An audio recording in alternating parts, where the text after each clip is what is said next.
Hi!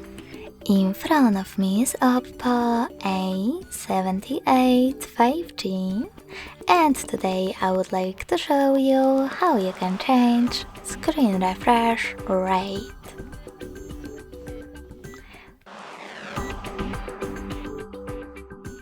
First of all, go into Settings and tap on Display and Brightness. Following that, scroll all the way down and click on Screen Refresh Rate. Now tap on the best option for you to apply it, High or Standard.